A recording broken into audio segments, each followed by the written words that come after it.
अपने एनालिस्ट से हमारा सवाल कुछ यूं है कि मरियम नवाज का ये जो मुतालबा है क्या ये जायज़ है, हाँ या ना के ऑप्शंस हैं, लेकिन जनरल कमेंट भी कर सकते हैं। और पैनल पर आज हमारे साथ मौजूद हैं बेनज़ीर शाह साहिबा, मेमुल सरफराज साहिबा, मज़हर अब्बास साहब, बाबर सत्तार साहब और इरशाद भट्टी साहब भी हमें ज्वाइन कर रहे हैं। और इस मामले के दो पहलू हैं, एक कानूनी मामला है और एक सियासी जंग है, सियासी बयानियाँ है। इसको हम ज़रा दोनों को मुख्तलिफ लेके चलेंगे और फिर इकट्ठा करके भी जायज़ा लेंगे। तो बाबर सत्तार साहब, सबसे पहले आपकी तरफ आते हैं। ये जो मुतालबा है कि जितने फ़ैसले थे इन जज साहब के, जिनमें बड़े बड़े फ़ैसले भी शामिल हैं, न सिर्फ अल अज़ीज़िया रेफरेंस बल्कि वो फ्लैगशिप रेफरेंस जिसमें नवाज शरीफ साहब को बरी किया गया और बाबर आवान साहब का नंदीपुर रेफरेंस भी जिसमें उनको बरी किया गया। तो क्या होता है अमूमी तौर पर, क्या मिसकॉन्डक्ट पर जज के जितने फ़ैसले होते हैं उनको भी बरतरफ कर दिया जाता है? देखिए, ये तो सिचुएशन हर सिचुएशन पे डिपेंड करता है कि मिस ट्रायल डिक्लेयर हो सकता है और हो जाता है अगर जुडिशल कोई गलती हो, मिसकॉन्डक्ट हो या प्रोसिक्यूशन की गलती हो और उनका मिसकॉन्डक्ट हो।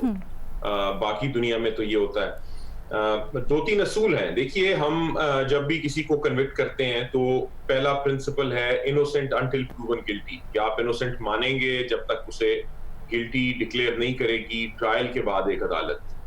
मैं इसलिए आइडेंटिफाई कर रहा हूं क्योंकि इस पूरे केस में और 2-3 साल जब ये कहानी चली मीडिया में भी और एक मीडिया ट्रायल चल रहा था, एक जुडिशियल ट्रायल चल रहा था, तो इस केस में खासी असूल लगते रहे सुप्रीम कोर्ट से लेके नीचे तक।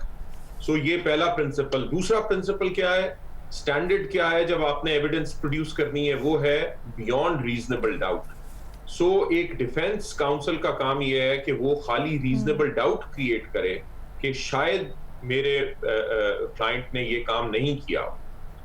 सो ये जो सवाल अब उठ रहा है, ये इस पे जाहिर है एक मुकदमे के अंदर मिसकॉन्डक्ट किया जज ने, जो ये इनिशिएट हुई इन्वेस्टिगेशन वो नवाज शरीफ साहब के मुकदमे से रिलेटेड थी और उसी के अंदर उनके ऊपर इल्जामात हैं कि वो मिले। एक पार्टी कहती है कि दूसरी साइड के दबाव के नीचे उन्होंने फैसला किया, रियासत कहती है कि उन्होंने ब्लैकमेल हो रहे थे जिसका ट्रायल कर रहे थे। आइदर वे इसी मुकदमे से रिलेटेड। सो ये कहना कि जो प्रिंसिपल है कि जुडिशियल जो फोरम है, आपकी अदालत है, वो बिल्कुल न्यूट्रल और डिस्पैशनेट बेसिस के ऊपर फैसला दे, वो तो जाहिर है बात नहीं है। दोनों पार्टीज का ये ख्याल है कि दूसरी पार्टी इन्फ्लुएंस कर रही थी और उस इन्फ्लुएंस में आके उन्होंने फैसला दिया। फिर हमारा एक आर्टिकल 13 है कॉन्स्टिट्यूशन का, जो फिर डबल जेपरिटी की। इसमें बहस क्या होगी? बहस ये होगी कि अगर मिसट्रायल हो जाता है, जज साहब ने एक फैसला दे दिया, अगर आप ये समझते हैं कि वो वर्डिक्ट अनसेफ क्यों?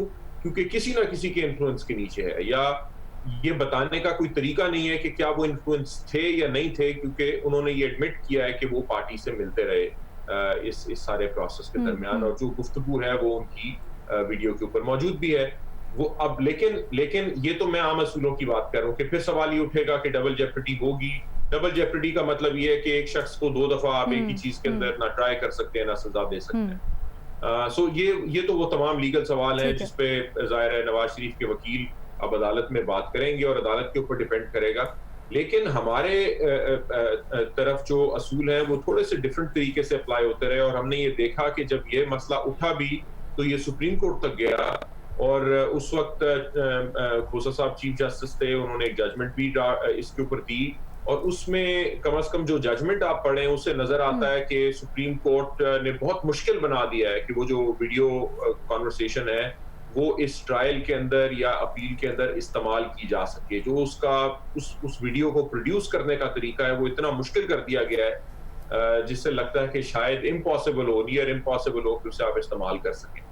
तो इसकी एक तो लीगली ये जाहिर है, ये जब से ये पैनामा केस स्टार्ट हुआ सुप्रीम कोर्ट ने कैसे प्रोसीड किया, हम भी इसके ऊपर बात करते रहे हैं, लेकिन हिस्ट्री भी इसके ऊपर एक अपना वर्डिक्ट दे रही थी कि क्या क्या एक नॉर्मल प्रैक्टिसेस लीगल और जुडिशियल हैं जो इस केस में फॉलो नहीं की गई, और उसी की आखिरी कड़ी तो नहीं कहूंगा क्योंकि ये तो प्रोसेस चल रहा है, पता नहीं कहां तक जाती है बात, लेकिन उसकी एक कड़ी जरूर वो सुप्रीम कोर्ट का फैसला भी है, जो इस मिसकॉन्डक्ट इतनी बड़ी चीज सामने आने के बावजूद सुप्रीम कोर्ट ने ये कहा कि ये इस तरह से पेश किया जाए इस सारी रिकॉर्डिंग को। सो लेट्स जस्ट सी कि क्या होता है, लेकिन एक आखिरी में बात कहना चाहता Of course. हूँ। ओलिवर वेंडल होम्स ने एक बात कही थी जो तकरीबन लीगल मैक्सिम बन चुका हुआ है कि great cases like hard cases make bad law, कि जहां पे कॉन्सिक्वेंसेस फैसलों के बहुत बड़े हों, हो सकता है कि वहां पे लीगल प्रिंसिपल्स बड़े सिंपल भी हों, लेकिन वहां पे आम तौर पे जो कानून सेट होता है या जो जूरिस्प्रूडेंस निकलती है वो खराब होती है। बेशक वो भुट्टो साहब का केस हो और इस तरह के बड़े कॉन्सिक्वेंशियल केसेस हों जहां पे हुकूमतों को फारिग किया गया, ये केस है, इसमें हम अच्छा, देखते ये हैं जो आप कि सियासी इम्प्लीकेशंस की बात कर रहे हैं ना बाबर साहब, ये लेके चलते हैं इरशाद भट्टी साहब की जानिब।